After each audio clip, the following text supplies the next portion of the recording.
बिस्मिल्लाहिर्रहमानिर्रहीम। अस्सलाम वालेकुम प्यारे वर्ज़, उम्मीद है बिल्कुल ठीक होंगे। आज मैं आपके साथ शेयर करूंगी रात की बची हुई रोटी के कटलेट्स बनाने का तरीका।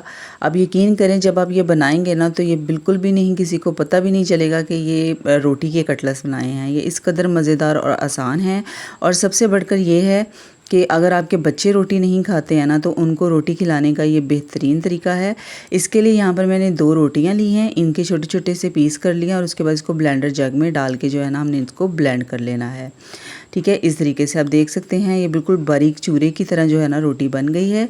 ठीक है, इसको जो है ना 2 रोटियों की ये रेसिपी है। इस तरह से मैंने चूरा बना के इसको रख लिया है। ठीक है, उसके बाद एक कढ़ाई में जो है ना 4 से 5 टेबलस्पून ऑयल के डालेंगे और इसके अंदर 2 गाजरें डालेंगे। ये ग्रेट की हुई हैं, कद्दूकश की हुई गाजरें हैं। ठीक है, इनको जो है ना हमने इसके अंदर जो है ना सौते करना है। ठीक है, ज़्यादा देर तक नहीं पकाना है। ठीक है, सौते करने के बाद जो है ना इसके अंदर हम डालेंगे शिमला मिर्च। 1 अदद शिमला मिर्च है और 1 ही प्याज है दरमियानी साइज़ का। इनकी आपने क्यूब कटिंग कर लेनी है। ठीक है, वेजिटेबल जो है ना इनकी आपने बिल्कुल बारीक बारीक कटिंग करनी है। ठीक है, उसके बाद इनको भी हमने इसी तरह से सौते कर लेना है अच्छी तरह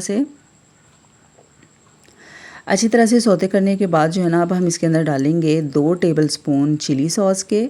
ठीक है, 2 टेबलस्पून ही इसके अंदर सोया सॉस डालेंगे और इसके बाद हाफ़ टी स्पून इसके अंदर काली मिर्च पाउडर डालेंगे, हाफ़ टी स्पून ही नमक डालेंगे, half tea spoon chicken powder डालेंगे। इससे चिकन पाउडर से जो टेस्ट है ना वो बहुत मज़े का आएगा। और half teaspoon chilli flakes डालेंगे। ठीक है, उसके बाद जो है ना इनको अपने अच्छी तरह से मिक्स कर लेना है। स्पाइसेस जो है वो आप अपने टेस्ट के हिसाब से डाल लीजिएगा। अगर बच्चों के लिए बना रहे हैं ना तो स्पाइसेस ज़रा कम डालिएगा। ठीक है, उसके बाद इनको अच्छी तरह से हमने मिक्स कर लेना है।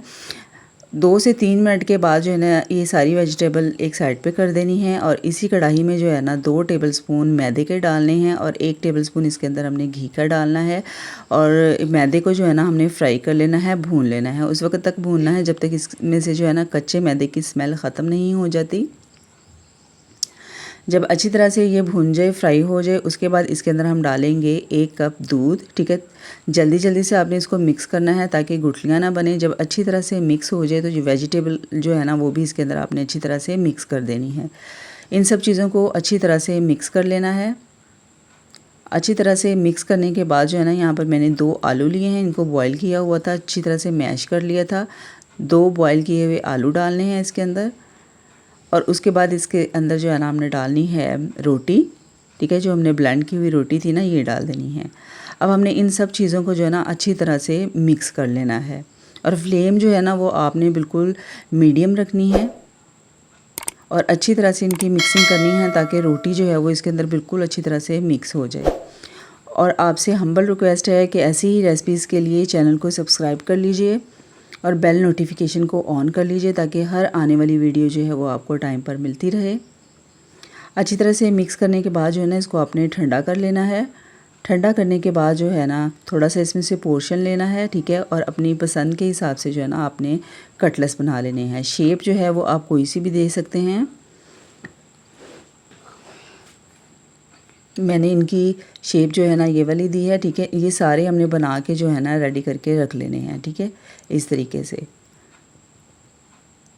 पहले सारे कटलेट्स जो है ये बना के रख लेने हैं। उसके बाद एक अंडा लेना है, उसको अच्छी तरह से बीट कर लेना है, इसमें थोड़ा सा नमक डालना है और एक एक कटलेट्स जो है ना उठाते जाना है और इसके अंदर डिप करना है। उसके बाद मीडियम टू लो फ्लेम पे जो है ना ये सारे कटलेट्स हमने फ्राई कर लेने हैं।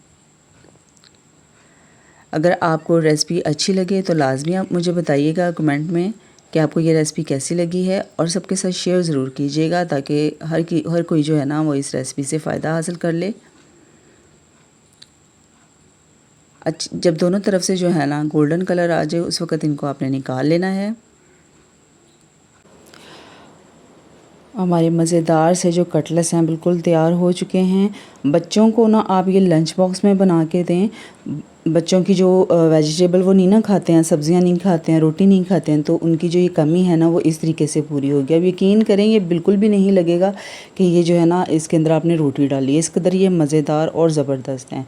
केचप के साथ दें, जैसे भी मतलब बच्चों को आप दे सकते हैं ना, आप दें। बहुत ही मज़ेदार रेसिपी, आप लाजमी ट्राई कीजिएगा और मुझे कमेंट में ज़रूर बताइएगा। और प्लीज़ चैनल को सब्सक्राइब करना मत भूलिएगा। अपना बहुत सारा ख्याल रखिएगा। अल्लाह हाफिज़, फ़ी अमान अल्लाह।